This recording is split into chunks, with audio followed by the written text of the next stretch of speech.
Hi കൂട്ടുകാർ, അസ്സലാമു അലൈക്കും വറഹ്മത്തുള്ളാഹി തആല വബറകാതുഹു. 2ാം ക്ലാസ് ഹാഫ് ഇയർലി 2024 നടന്ന എക്സാമിൻ്റെ ഒരു മോഡൽ ചോദ്യ പേപ്പറുമായിട്ടാണ് ഞാൻ ഇന്ന് വന്നിരിക്കുന്നത്. നമുക്ക് ചോദ്യത്തിലേക്ക് കടക്കാം. അപ്പോൾ ഒരു ബുദ്ധിമുട്ടും ഇല്ലാതെ മുഴുവൻ മാർക്കും വാങ്ങാൻ കഴിയുന്നൊരു വിഷയമാണ് തജ്വീദ്.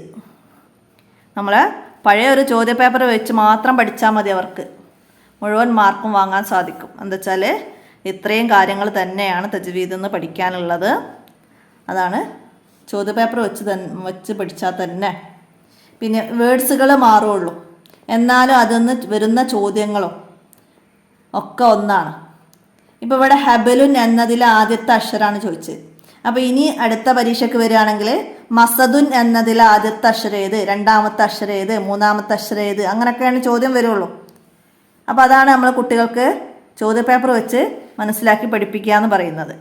അപ്പോൾ 2ാം ക്ലാസ്സാണ്, അവർക്ക് നന്നായി മനസ്സിലാക്കി പഠിപ്പിച്ചു കൊടുത്താൽ നന്നായിട്ട് മനസ്സിലാക്കാൻ കഴിയുന്ന കുട്ടികളാണ്. അപ്പോൾ നമുക്ക് ഇന്നത്തെ ചോദ്യത്തിലേക്ക് കടക്കാം. ബിസ്മില്ലാഹിർ റഹ്മാനിർ റഹീം. എന്താണ് ഒന്നാമത്തേത്? 1 മുതൽ 10 വരെ കോളത്ത് ശരി അടയാളപ്പെടുത്താനാണ്. ഹബലുൻ, ഹബലുൻ എന്നതിൽ ആദ്യത്തെ അക്ഷരമാണ്. അപ്പോൾ ഹ ചേർത്ത് എഴുതുമ്പോഴും സിംഗിളായിട്ട് എഴുതുമ്പോഴും ഉള്ള വ്യത്യാസമാണ് ഇവിടെ കുട്ടികൾക്ക് മനസ്സിലാക്കി കൊടുക്കേണ്ടത്. നമ്മൾ ചേർത്ത് എഴുതുമ്പോൾ ഇങ്ങനെയും തനിച്ച് എഴുതുമ്പോൾ ഇങ്ങനെയാണ് എഴുതുക എന്നുള്ളത് നമുക്കറിയാം അല്ലേ? അപ്പോൾ അത് കുട്ടികൾക്ക് മനസ്സിലാക്കി കൊടുക്കുക. അതിനാണ് ഇങ്ങനെ ഒരു ചോദ്യം വരുന്നത്, മനസ്സിലാക്കുക. അതുപോലെ പുള്ളിയുള്ള വരുന്നത്, അയിന് വരുന്നത്, അതൊക്കെ ഇതുപോലെ ചോദ്യമായിട്ട് വരാം. അതൊക്കെയാണ് ഇങ്ങനെ ചോദ്യത്തിൽ നിന്ന് മനസ്സിലാക്കി പഠിപ്പിക്കേണ്ടത്. അപ്പോൾ ഹ ആണെന്നുള്ളത് കുട്ടികൾക്കറിയാം. അപ്പോൾ അത് ജീമ്, ഹ ഈ 3 തരുമ്പോൾ കുട്ടികൾക്ക് അതിൻ്റെ പുള്ളി ഉള്ളത് തിരിച്ചറിയാൻ കഴിയണം. എവിടെയാണ് പുള്ളി വരുന്നത് നോക്കണം. അങ്ങനെയൊക്കെ വരുമ്പം താഴെയാണെങ്കിൽ ജീമാണ് അല്ലേ, അതൊക്കെ മനസ്സിലാക്കി കൊടുക്കുക. അപ്പോൾ ഇപ്പോൾ നമുക്കിവിടെ ഹാന് ടിക്ക് ചെയ്യാം. ഇനി അടുത്തത് എന്താണ്? തുസ് അലുന്ന എന്നതിൽ മണിച്ചു ഓതണം. അപ്പോൾ നമ്മൾ ആദ്യം മനസ്സിലാക്കി കൊടുക്കേണ്ടത് എന്താണ്? മണിച്ചോതേണ്ടത് 2 അക്ഷരങ്ങളെയാണ്. ഏതൊക്കെയാണ്? ഷദ്ദുള്ള നൂനും ഷദ്ദുള്ള മീമുമാണ് മണിച്ചോതേണ്ടത്. മണിച്ചോദനം, അതായത് ഉന്നത്ത് ചെയ്യാം. അത് ഈ 2 അക്ഷരങ്ങൾക്ക് മാത്രമാണ്. അപ്പോൾ എന്നതിൽ മണിച്ചോതേണ്ട അക്ഷരം ഏതാന്ന് ചോദിച്ചാൽ അവർക്ക് ഷദ്ദുള്ള നൂനാണെന്നുള്ള മനസ്സിലാക്കാം. ഈ നൂന്. അപ്പോൾ ഇവിടെ താ ലാമ് നൂന്. അപ്പോൾ നമുക്ക് നൂനിന് ടിക്ക് ചെയ്യാം. അപ്പോൾ അത് മനസ്സിലാക്കി കൊടുക്കാം. ഇനിയോ വമാ അതിറാക്ക എന്നതിൽ കൂടുതൽ നീട്ടി ഓതണം. വമാ അതിറാക്ക എന്നതിൽ കൂടുതൽ നീട്ടേണ്ടത് മീമിനെയാണ്. അതിന് കാരണം കൂടി പറയാം. നീട്ടണം എന്നത് നമ്മൾ പഠിക്കും അല്ലേ? അത് നമ്മൾ അലിഫ്, വാവ്, യാ, ഇതാണ് മദ്ദക്ഷരങ്ങൾ. അലിഫ്, വാവ്, യാ. അപ്പോൾ ഒരക്ഷരത്തിന് അലിഫ്, വാവ്, യാ അത് ചേർന്ന് വരുന്നാൽ അതിന് ആ മുമ്പുള്ള അക്ഷരത്തെ നീട്ടാനാണ് നമുക്ക് മനസ്സിലാക്കാം. ഇവിടെ അതിറാ എന്നുള്ളടത്ത് ഇവിടെ നീട്ടാൻ അലിഫുണ്ട്. അപ്പോൾ നമുക്കറിയാം റായിനെ നീട്ടാനാണ്, ഫതഹയെ നീട്ടാനാണ് അലിഫ്, കസറയെ നീട്ടാനാണ് യാ, ലൊമ്മയെ നീട്ടാനാണ് വാവ്. അപ്പോൾ അങ്ങനെ വന്നാലും അതിൻ്റെ മുകളിൽ മദ്, നമുക്കറിയാം മദ് അല്ലേ, ഇങ്ങനെ കട്ടിയിലൊരു ഫതഹ് പോലെ അക്ഷരങ്ങൾക്ക് മുകളിൽ വരും. അതാണ് മദ്. അത് മനസ്സിലാക്കി കൊടുക്കുക കുട്ടികൾക്ക്, മദ്. അപ്പോൾ ആ ഒരു അക്ഷരത്തിൻ്റെ മേലെ അതുകൂടി വന്നാൽ എന്താണ്? കൂടുതൽ നീട്ടണം. മദ് കൂടി വന്നാൽ എന്താണ്? കൂടുതൽ നീട്ടണം. അപ്പോൾ ഇവിടെ കൂടുതൽ നീട്ടി ഓതണം. ഏത് അക്ഷരത്തെ എന്നുള്ളതാണ് നമ്മളിവിടെ അടയാളപ്പെടുത്തേണ്ടത്. മീമ്, റാ, ദാല്. അപ്പോൾ ഏത് അക്ഷരത്തിൻ്റെ മുകളിലാണ് ആ മദ് വന്നത് നോക്കിയാൽ മതി. അപ്പോൾ ഏതാണ്? മീമാണ്. അപ്പോൾ നമുക്കിവിടെ മീമിനെ ടിക്ക് ഇട്ട് കൊടുക്കാം. അപ്പോൾ അത് മനസ്സിലാക്കുക. ഇതേപോലെ മറ്റുദാഹരണങ്ങളൊക്കെ ഖുർആനിൽ നിന്ന് കാണിച്ചു കൊടുത്തിട്ട് ചോദ്യമായിട്ട് ചോദിക്കാം. ഇനിയാ ഫാസർ നബിഹി നക്ക. ഫാസർ നബിഹി നക്ക എന്നതിലെ ഹാ, ഇവിടെ ഹാ ഇതാ, ഇവിടെ ഒരു ഹാ വന്നിട്ടുണ്ട് ചെറിയ അല്ലേ. അതിൻ്റെ അടുത്ത് എന്താണ്? യാ സൊയ്റ, ചെറിയ യാ നീട്ടാനുള്ളതാണ്. നമ്മൾ നേരത്തെ പറഞ്ഞതുപോലുള്ള മദ്ദക്ഷരമാണ് യാ സൊയ്റ, വാവ് സൊയ്റ, അലിഫ് സൊയ്റ. നമ്മൾ തജ്വീദ് ഖുർആനിൽ പഠിച്ചിട്ടുണ്ട്. അപ്പോൾ അവിടെ നീട്ടി ഓതണം എന്ന് നമുക്ക് കാണിച്ചു തരികയാണ് യാ സോയിർ ഇട്ടിട്ട്. അപ്പോൾ ഇവിടെ ഹാ ഇനെ എന്ത് ചെയ്യണം എന്നാണ് ചോദിക്കുന്നത്, നീട്ടി ഓതണം. നീട്ടി ഓതണം, ഇവിടെ നീട്ടാതെ ഓതണം, നീട്ടി ഓതണം, മണിച്ചോതണം എന്നൊക്കെ ഉണ്ട്. അപ്പോൾ നീട്ടി ഓതണം എന്നതാണ് നമ്മൾ ഇതുകൊണ്ട് മനസ്സിലാക്കേണ്ടത്. ഇതുപോലെ ചെറിയ വാവ് വരാം, അലിഫ് വരാം. അപ്പോൾ അത് മനസ്സിലാക്കുക. ഇനി എന്താണ് ശബ്ദമുള്ളപ്പോൾ മണിച്ച് ഓതേണ്ട അക്ഷരങ്ങൾ. അപ്പോൾ നമ്മൾ നേരത്തെ പറഞ്ഞിരുന്നു അല്ലേ, ശബ്ദമുള്ളപ്പോൾ മണിച്ച് ഓതേണ്ട അക്ഷരങ്ങളാണ് മീമുൻ നൂനും. മീമുൻ നൂനും. അപ്പോൾ ടിക്ക് ചെയ്യട്ടോ, നമ്മൾ നേരത്തെ പറഞ്ഞത് മനസ്സിലാക്കുക. ഇനി അടുത്ത എന്താണ് സിൽസാലഹ എന്നതിലുള്ള അക്ഷരങ്ങൾ. സിൽസാലഹ എന്നതിൽ എത്ര അക്ഷരങ്ങളുണ്ട് എന്നാണ്. അപ്പോൾ ഈ പദങ്ങളൊക്കെ നമ്മൾ തജ്വീദ് ഖുർആൻ്റെ പാഠഭാഗം എടുക്കുമ്പോൾ ഒക്കെ പറഞ്ഞു തന്നതാണ്. അപ്പോൾ ഇത് മനസ്സിലാക്കേണ്ടത് എന്താണ്, നീട്ടാൻ വരുന്ന മദ്ദക്ഷരങ്ങൾ ഇതിൻ്റെ കൂടെ എഴുതും. ഹ എന്നുള്ളത് മനസ്സിലായില്ലേ, സിൽസാലഹ. അപ്പോൾ അതൊന്നും കുട്ടികൾ എണ്ണിപ്പോവില്ല. അപ്പോൾ അതാണ് മനസ്സിലാക്കേണ്ടത്. ഇവിടെ സായി, ലാമ്, സായി, അലിഫ്, ലാമ്, ഹാ, അലിഫ്, അത്രയും അക്ഷരങ്ങൾ അതിലുള്ള. അപ്പോൾ എത്ര അക്ഷരങ്ങളുണ്ട്? 1 2 3 4 5 6 7. ഹാ ഇനെ നീട്ടാൻ അലിഫ് കൂടി വരുന്നുണ്ട്. അപ്പോൾ ഇതിൽ 7 അക്ഷരങ്ങളുണ്ട്. മനസ്സിലാക്കുക. അപ്പോൾ ഇതുപോലെ ഓരോ പദങ്ങൾ എടുത്തു കാണിച്ചു കൊടുത്തിട്ട് അതിൽ എത്ര അലിഫുണ്ട്, എത്ര അക്ഷരങ്ങളുണ്ട് എന്നൊക്കെ കുട്ടികൾക്ക് മനസ്സിലാക്കി കൊടുക്കണം. അപ്പോൾ നമുക്കിവിടെ 7 എന്നത് ടിക്ക് ചെയ്യാം. ഇനി അടുത്ത ചോദ്യം എന്താണ്, കാഫ് എന്ന അക്ഷരം കൊണ്ട് തുടങ്ങുന്ന വാക്ക്. കാഫ്, ഇവിടെ കാഫ് മനസ്സിലാക്കണം. ഈ കാഫ് വരും. അപ്പോൾ ഇവിടെ കുട്ടികൾ തിരിച്ചറിയണം, കാഫിന് 2 പുള്ളിയാണ് അല്ലേ. ഇവിടെ ഫസബ്ബിഹി തന്നിട്ടുണ്ട്, അതുപോലെ വരും, പക്ഷെ ഒരു പുള്ളിയാണ് ഉള്ളത്. ഇത് കൈദഹും കാഫാണ്. നമുക്ക് കാഫാണ് വേണ്ടത്, ഖുറൈഷ്. അപ്പോൾ ഇത് ശരിയില്ല, കാഫ് 2 പുള്ളി വരുന്ന കാഫ്. അടുത്തത് എന്താണ്, അലൽ അഫ്ഇദത്തി. അലൽ അഫ്ഇദത്തി എന്നതിൽ ഉച്ചരിക്കാത്ത അക്ഷരം. നമ്മളിവിടെ ഉച്ചരിക്കാത്ത ഒരു അക്ഷരം വന്നിട്ടുണ്ട്. എന്താണ് അലൽ അഫ്ഇദത്തി എന്നതിൽ ഉച്ചരിക്കാത്ത അക്ഷരങ്ങൾ. ഇതിൽ എത്ര അക്ഷരങ്ങളാണ് ഉച്ചരിക്കാത്തത്? ഇവിടെ അലൽ, അലൽ എന്നതിൽ എന്താണ് 2 അക്ഷരങ്ങളാണ്.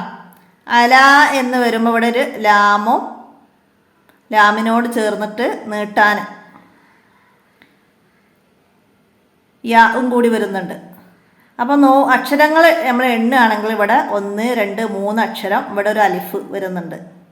അപ്പോൾ ഈ 2 അക്ഷരങ്ങൾ നമ്മൾ ഉച്ചരിക്കാതെ അലൽ, ഇവിടുത്തെ ഈ ലാമിലേക്ക് സുക്കൂൻ നൽകി അലൽ അഫ്ഇദ, അങ്ങനെയാണ് നമ്മൾ ഉച്ചരിക്കുന്നത്. അലൽ അഫ്ഇദത്തി മനസ്സിലാക്കാം. അപ്പോൾ അതിൽ ഉച്ചരിക്കാത്ത 2 അക്ഷരങ്ങളാണ് ഉള്ളത്. അപ്പോൾ അത് ടിക്ക് ചെയ്യാം. ഇനി അടുത്ത എന്താണ്, ഫ എന്ന അക്ഷരമുള്ള വാക്ക്. ഫ ഒരു പുള്ളിയുള്ള അക്ഷരം ഫ, സഫീഹൻ. അപ്പോൾ ഇതിലാണ് ഫ ഉള്ളത്. ഇവിടെ ഫ ഇല്ല, ഇവിടെ നക്കീറ എന്നുള്ളത് കാഫാണ്, 2 പുള്ളിയുള്ള കാഫാണ്. സഫീഹൻ എന്ന ഇതാണ് ഫ വരുന്നത്, മനസ്സിലാക്കാം. ഇനിയാ വ അമ്മസായില എന്നതിലുള്ള അലിഫുകൾ. അമ്മസായില എന്നതിലുള്ള അലിഫുകൾ തിരിച്ചറിയാനാണ്.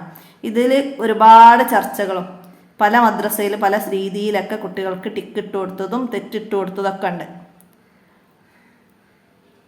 അപ്പം ഞാനും 2-3 ഉസ്താദുമാരോട് അഭിപ്രായങ്ങൾ ചോദിച്ചിട്ടാണ് ഇപ്പോൾ നിങ്ങൾക്ക് പറഞ്ഞു തരുന്നത്.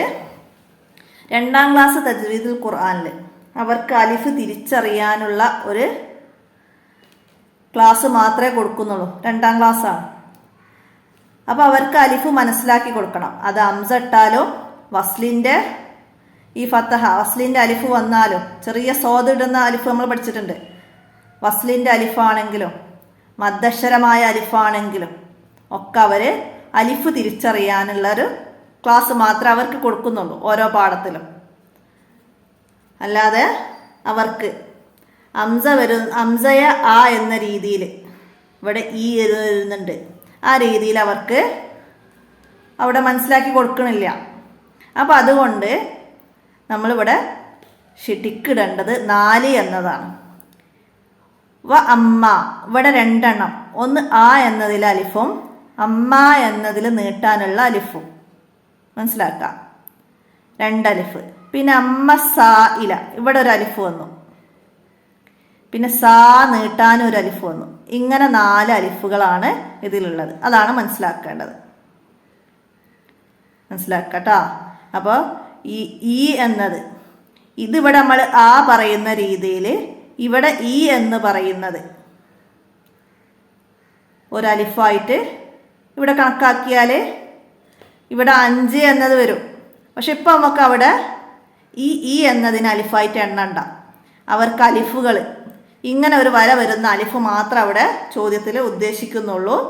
അപ്പം അത് 2ാം ക്ലാസ്സിലെ കുട്ടികൾക്ക് അവരെ ആസ്പദമാക്കിയിട്ടാണ് നമ്മൾ ആൻസർ കാണേണ്ടത്.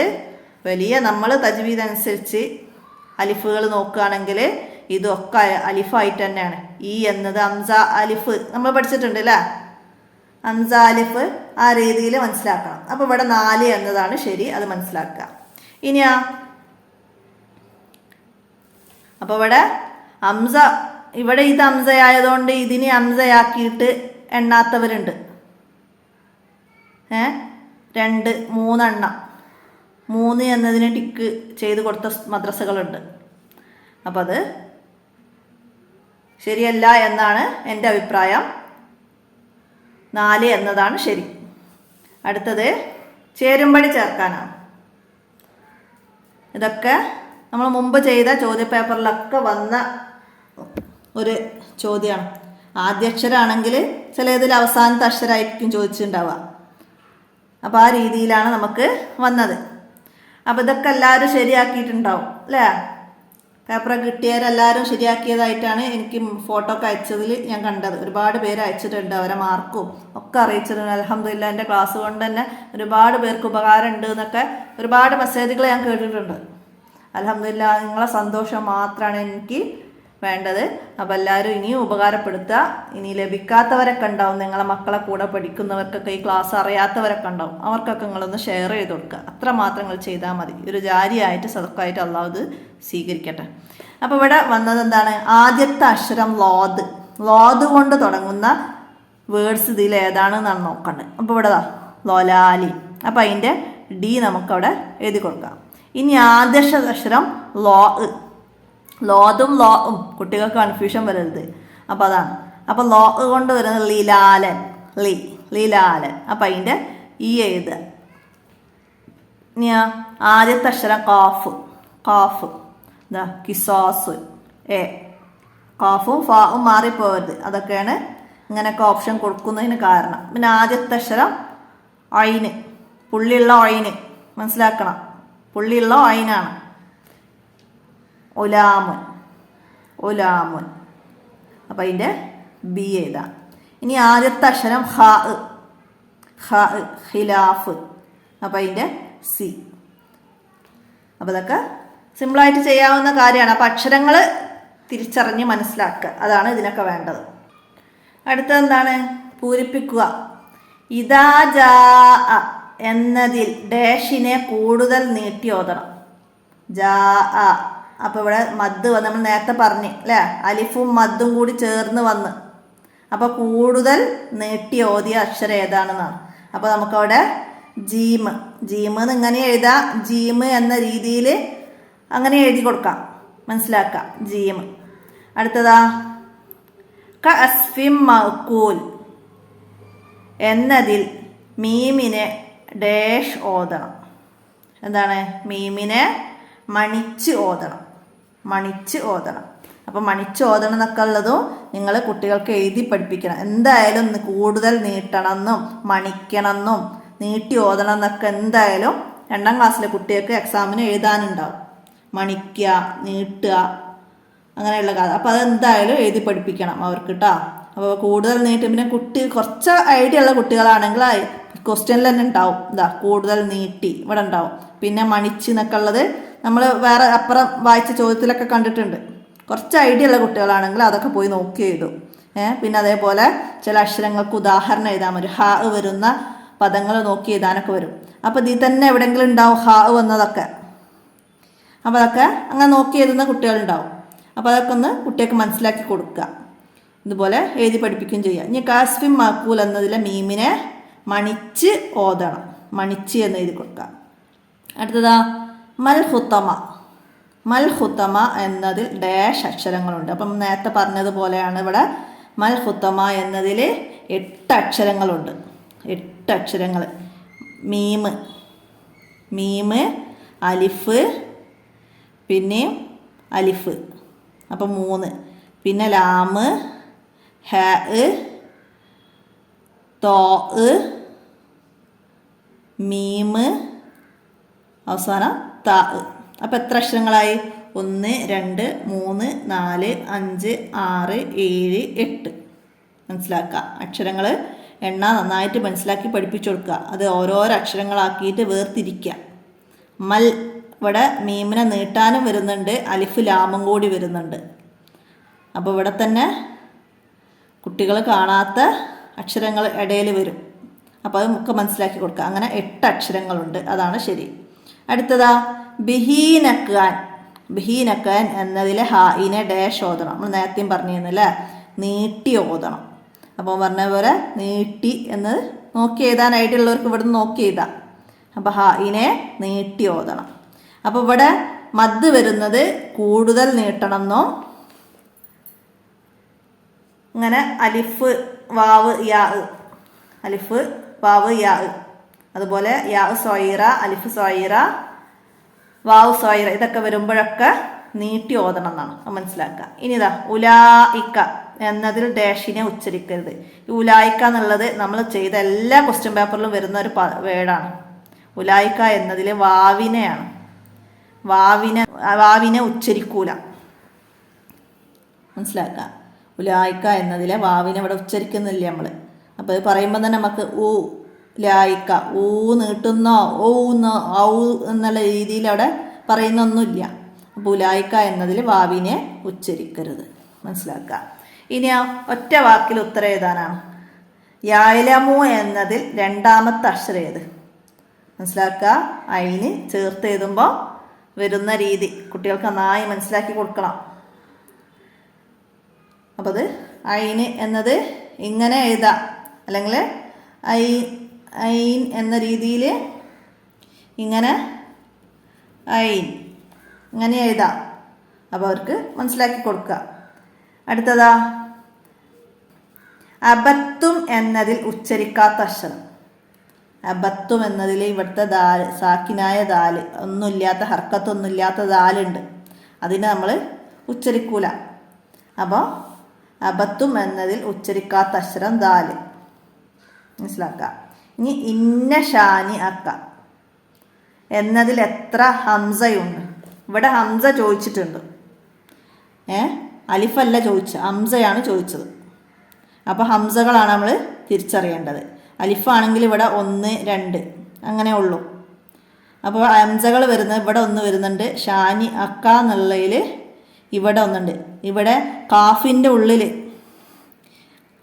ക എന്ന് എഴുതുന്നതിന് നമ്മൾ ഹംസ പോലെ ഉള്ളിലിടും. അപ്പോൾ അതുകൂടി കുട്ടികൾ എണ്ണി എഴുതും എന്ന ഉദ്ദേശത്തിലാണ് ഇങ്ങനെ ഒരു ചോദ്യം കൊടുത്തത്. മനസ്സിലായില്ലേ? അപ്പോൾ കുട്ടികൾക്ക് മനസ്സിലാക്കി കൊടുക്കുക ഹംസകൾ വരുന്ന രീതി. ഇന്ന ഷാനി അക്ക, ഈ കാഫിൻ്റെ ഉള്ളിൽ ഹംസ പോലെ നമ്മൾ ചെറിയ കാഫാണ് ഇടുന്നത്. മനസ്സിലായില്ലേ? ഹംസ അല്ല അത്, ഹംസ പോലെ ചെറിയൊരു കാഫാണ് നമ്മൾ ഇടുന്നത്. കാഫ് അവസാനിക്കുന്ന പദങ്ങളിൽ എഴുതുന്ന കാഫാണത്. മനസ്സിലാക്കാം. നമ്മൾ കാഫ് ഇങ്ങനെ എഴുതും. അപ്പോൾ ഈ കാഫാണ് ഈ ലാമിൻ്റെ ഉള്ളിൽ ചെറുതായിട്ട് ഇടുന്നത്. വീഡിയോയിൽ കണ്ടില്ലല്ലേ? അപ്പം അത് മനസ്സിലാക്കി കൊടുക്കുക. ഹംസ ആയിട്ട് കുട്ടികൾ എണ്ണി പോകരുത്. അപ്പോൾ ഇവിടെ 2 എന്നതാണ് ശരി ഉത്തരം. 2 സ്ഥലങ്ങളിലാണ് ഹംസ ഉള്ളത്.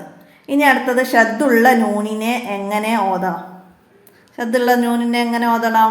മണിച്ച് ഓതണം. അവിടെയും നമുക്ക് മണിച്ച് എന്ന് എഴുതി കൊടുക്കാം. മണിച്ച് എന്നത് എഴുതി പഠിക്കണം. എല്ലാ സ്ഥലത്തും മണിച്ച് നീട്ടി എന്ന് തന്നെ എഴുതണം. മനസ്സിലാക്കുക. ഉന്നത്ത് എന്നുള്ളത് അടുത്ത ക്ലാസ് മുതലാണ് അതൊക്കെ പഠിക്കുക. ഉന്നത്ത്. അപ്പോൾ ഇവിടെ അവർക്ക് മണിച്ച് എന്ന് തന്നെ എഴുതി കൊടുക്കാം. ഇനിയാ ഷഹിരിൻ. ഷഹിരിൻ എന്നതിൽ മധ്യത്തിലുള്ള അക്ഷരം ഏത്? അതായത് നടുവിൽ വന്ന അക്ഷരം ഏതാന്നാണ് ഷഹിരിൻ എന്നതിൽ. അപ്പോൾ ഷീന് ഹ റ. അപ്പോൾ നടുവിലുള്ള അക്ഷരം ഏതാണ്? ഹ ആണ്. ഹ. അപ്പം അത് ഹിനെ ചേർത്ത് എഴുതുമ്പോൾ ഇങ്ങനെ എഴുതിയതാണ് അവിടെ കുട്ടികൾക്ക് മനസ്സിലാക്കി ഇവിടെയൊക്കെ എഴുതേണ്ടത്. അപ്പോൾ അതൊക്കെ മനസ്സിലാക്കുക. ഇനി ഒറ്റവാക്കിൽ ഉത്തരം എഴുതാനാണ്. ഒറ്റവാചകത്തിൽ ഉത്തരം എഴുതണം. എന്താണ്? മാ അഅ്ബുദു എന്നതിൽ മീമിന് മുകളിൽ ഡാഷ് ചിഹ്നം കൊടുത്തത് എന്തിന്? എന്തിനാണ്? നമ്മളവിടൊക്കെ പറഞ്ഞു പോന്നു അല്ലേ? മാ അഅ്ബുദു എന്നതിൽ ഇത് മദ് എന്തിനുള്ളതാണ്? നീട്ടി ഓതണം. അപ്പോൾ അവിടെയൊക്കെ ചോദ്യം വന്ന സ്ഥിതിക്ക് നമ്മളവിടെ കൂടുതൽ നീട്ടി എന്നാണ് ആൻസർ ചെയ്തേണ്ടത്. കൂടുതൽ നീട്ടാനോ. നമ്മളവിടെയൊക്കെ നേരത്തെ പറഞ്ഞു ജാ എന്നത് ജീമിന് കൂടുതൽ നീട്ടി ഓതി. ജീമിന് ഇങ്ങനെ മദ് വന്നിട്ടുണ്ട്. അപ്പം അതുപോലെയാണെങ്കിൽ നമുക്കിവിടെ എന്ത് ചെയ്ത് കൊടുക്കാം? മദ് എന്ന് പറഞ്ഞാൽ നീട്ടണം എന്നുള്ളതാണ്. അപ്പോൾ ഇവർക്ക് മദ്ദക്ഷരമായ അലിഫ് വാവും യാവും ഒക്കെ തിരിച്ചറിയുന്നതിൻ്റെ കൂട്ടത്തിൽ ഇതും കൂടി വന്നത് കൊണ്ട് അവർക്കൊന്നുകൂടി മനസ്സിലാക്കാൻ വേണ്ടിയിട്ടാണ് കൂടുതൽ നീട്ടി ഓതണം എന്ന് നമ്മൾ മനസ്സിലാക്കി കൊടുക്കുന്നത്. അപ്പോൾ ആ രീതിയിൽ നമുക്ക് കൂടുതൽ നീട്ടണം എന്ന് ഇതിന് ആൻസർ എഴുതാം. നീട്ടി ഓതണം എന്ന് എഴുതിയാൽ തെറ്റല്ല, എന്നാലും ഒന്നുകൂടെ മനസ്സിലാക്കാൻ അവർക്ക് മനസ്സിലാക്കി കൊടുക്കുക. കൂടുതൽ നീട്ടി ഓതണം. ഇനി ലി റബ്ബിഹി ലക്കനൂത് എന്നതിൽ ഹാഇനു ശേഷം യാ സോയിറൻ്റെ ഒരു ചിഹ്നമാണ് ഇവിടെ ബ്രാക്കറ്റ് കൊടുത്തത് എന്തിന്? ഇവിടെ എന്തിനാണ്? നീട്ടി ഓതാനാണ് ഇത് കൊടുത്തത്. അപ്പം അത് മനസ്സിലാക്കുക. നീട്ടി ഓതാൻ എന്ന് എഴുതാം. യാ സോയിറ കൊടുത്തിട്ടുണ്ട്. ഇതുപോലെ ചെറിയ വാവ് കൊടുക്കും. ഹൂ എന്നതിനെ നീട്ടാൻ ചെറിയ വാവ് കൊടുത്തിട്ട് അത് ചോദിക്കും. ഇവിടെ വാവ് സ്വൈറ കൊടുത്തത് എന്തിന്? അപ്പോൾ അവിടെ എഴുതേണ്ടത് എന്താണ്? നീട്ടി ഓതാനാണ്. അതുപോലെ ചില പദങ്ങളിൽ അലിഫ് ചെറുതായിട്ട് കൊടുത്ത പദങ്ങളുണ്ടാവും. അപ്പോൾ അവിടെ എന്താണ് അലിഫ് ചെറുത് കൊടുത്തതെന്ന് ചോദിച്ചാൽ അതും നീട്ടി ഓതാനാണ്. ഓക്കെ, മനസ്സിലാക്കാം. ഇനി അടുത്ത എന്താണ്? ഫീഹ കുത്തുബും കയ്യിമ. ഇതിൽ കാഫുള്ള വാക്ക് ഏത്? ഫീഹ ഒരു വാക്ക്, കുത്തുബ് എന്നുള്ളൊരു വാക്ക്, കയ്യിമൻ എന്നുള്ളൊരു വാക്ക്. അപ്പോൾ ഇവിടെ ഫ ഉണ്ട്, ഇവിടെ കാഫ് ഉണ്ട്, ഇവിടെ കാഫ് ഉണ്ട്. അപ്പോൾ കാഫുള്ള പദം ഏതെന്ന് വെച്ചാൽ കയ്യിമൻ എന്നുള്ളത് നമുക്ക് ഇവിടേക്ക് എടുത്ത് എഴുതാം. കയ്യിമൻ എന്നുള്ളത് ഇവിടേക്ക് എടുത്ത് എഴുതാം. മനസ്സിലാക്കുക. ഇതുപോലെ വേറെ പദങ്ങൾ വരുന്നത് ചോദിച്ചാൽ അതുപോലെ ആ അക്ഷരമുള്ള പദം മാത്രം എടുത്ത് എഴുതാം. ഇനിയാ ലഹുദ്ദീൻ എന്നതിലുള്ള അലിഫുകൾക്ക് മുകളിൽ, എന്നതിൽ അലിഫിന് മുകളിൽ ഈ ചിഹ്നം എന്തിനാണ്? നമ്മളിത് പഠിച്ചിട്ടുണ്ടല്ലേ, വസ്ലിൻ്റെ അലിഫ്, ഹംസത്തുൽ വസ്ല്. ചിഹ്നം കൊടുത്തത് എന്തിന്? അലിഫിന് മുകളിൽ ഈ ചിഹ്നം കൊടുത്തത് എന്തിനാണെന്നാണ് ഇവിടെ ലഹുദ്ദീൻ എന്നുള്ളിടത്ത് ഹംസത്തുൽ വസ്ല് എന്തിനു കൊടുത്തതാണ്? അപ്പം അവിടെ ഹംസത്തുൽ വസ്ല് ചേർത്തി ഓതുമ്പോൾ ഉച്ചരിക്കുകയില്ല. ഈ അലിഫിനെ ഉച്ചരിക്കുകയില്ല. ഇങ്ങനെ അലിഫിന് മുകളിൽ ഈ ചിഹ്നം കൊടുത്താൽ ചേർത്തി ഓതുമ്പോൾ ഉച്ചരിക്കുകയില്ല. ഹംസത്തുൽ വസ്ല് എന്നെഴുതാം.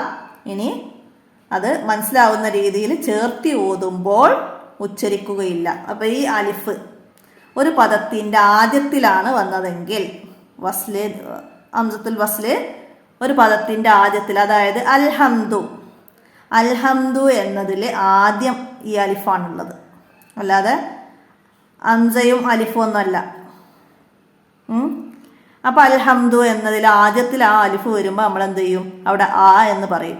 ഇടയിൽ വരുമ്പോൾ അതിനെ ചേർത്തി ഓതുമ്പോൾ ആ അലിഫ് ഉച്ചാരണത്തിൽ വരൂല. അപ്പോൾ ചേർത്തി ഓതുമ്പോൾ ഉച്ചരിക്കുകയില്ല എന്ന് നമുക്കിവിടെ എഴുതി കൊടുക്കാം. അടുത്തതാ, ഹ കൊണ്ട് തുടങ്ങുന്ന രണ്ട് വാക്കുകൾ എഴുതുക. ഹ കൊണ്ട് തുടങ്ങുന്ന രണ്ട് വാക്ക് എന്തെഴുതാം നമുക്ക്? ഹബലുൻ എന്ന് എഴുതാം. പിന്നെ നേരത്തെ പറഞ്ഞ പോലെ ഹ വരുന്ന പദം ഈ ചോദ്യ പേപ്പറിൽ തന്നെ ഉണ്ട്. ഫസ്റ്റ് ഒന്നാമത്തെ ചോദ്യം തന്നെ ഹബലുന്ന്. അപ്പോൾ മനസ്സിലാക്കുക. അതൊക്കെ നമ്മൾ പറഞ്ഞ് അതിൽ തന്നെ ഉണ്ടാവും, ഒന്നെങ്കിലും നോക്കി എഴുതാൻ. ഇനി ഹ കൊണ്ട് നമുക്ക് എന്ത് എഴുതാം? ഹലാലൻ, ഹനീഫൻ, അങ്ങനൊക്കെ ഹ വരുന്ന പദങ്ങൾ എഴുതി കൊടുക്കാം. അതുപോലെ ഹ വന്നാൽ ഒക്കെ നമുക്ക് എഴുതാൻ കഴിയണം. മനസ്സിലാക്കിയിട്ട് ഓരോ പദങ്ങൾ, ഓരോ വേർഡ്സിൻ്റെതൊക്കെ മനസ്സിലാക്കി വെക്കുക. ഇനിയാ ഫ ഉമ്മുഹു ഹാവിയ എന്നതിൽ ഹായിനു ശേഷം വാവ് കൊടുത്തത്. അപ്പോൾ നേരത്തെ പറഞ്ഞിരുന്നില്ലേ സൊയ്റ വന്നപ്പോൾ, അപ്പോൾ ഇവിടെ വാവ് സൊയ്റ, ചെറിയ വാവുണ്ട് ഉമ്മുഹു എന്നതിൽ. അപ്പോൾ നമ്മൾ നേരത്തെ അവിടെ പറഞ്ഞതുപോലെ തന്നെ എന്താണ്? നീട്ടി ഓതാനാണ്, നീട്ടി ഓതാൻ. അപ്പോൾ ഞാൻ പറഞ്ഞില്ലേ കുറേ സ്ഥലത്ത് നമുക്ക് നീട്ടി ഓതാൻ, മണിച്ചോതാൻ എന്നൊക്കെ വരും. അപ്പം അത് മാത്രം എഴുതി പഠിച്ചാൽ മതി. ചോദ്യങ്ങൾ ഇങ്ങനെ മനസ്സിലാക്കിയാലും മതി. മനസ്സിലാക്കുക. അപ്പോൾ അടുത്തതാ മത്ലഇൽ ഫജ്ർ എന്നതിലുള്ള കമരിയായ അക്ഷരങ്ങൾ. മത്ലഇൽ ഫജ്ർ എന്നതിൽ കമരിയായ അക്ഷരങ്ങൾ നമ്മൾ പഠിച്ചിട്ടുണ്ട്. കമരിയായ അക്ഷരങ്ങളും പിന്നെ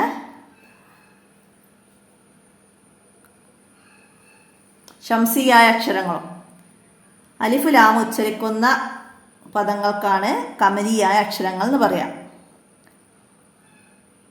ശംസിയായ അക്ഷരങ്ങൾക്ക് അലിഫ് ലാം ഉച്ചരിക്കൂല. അപ്പോൾ ഇവിടെ കമരിയായ അക്ഷരങ്ങൾ ഇതിൽ ഏതാണ്? നമുക്ക് ഫസ്റ്റ് മുതൽ എഴുതാം. മീം, മീം, പിന്നെ ഐന്, ഐന് വരുന്നുണ്ട് കമരിയായ അക്ഷരം. പിന്നെ അലിഫ് ഉണ്ട്, അലിഫ് കമരിയായ അക്ഷരമാണ്. പിന്നെ ഫാ, ഫാ, പിന്നെ ജീമ്,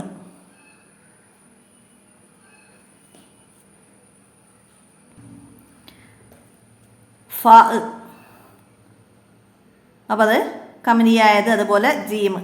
അപ്പം ഇത്രയും 5 അക്ഷരങ്ങളാണ് മത്ലഇൽ ഫജ്ർ എന്നതിൽ കമരിയായ അക്ഷരങ്ങളുള്ളത്. അപ്പോൾ അത് കമരിയായ അക്ഷരങ്ങൾ മനസ്സിലാക്കി പഠിച്ചാലേ നമുക്ക് ഇതിൽ നിന്ന് ഇങ്ങനെ എടുത്ത് എഴുതാൻ കഴിയുള്ളൂ. മനസ്സിലാക്കുക. ഇനി അടുത്തത് എന്താണ്?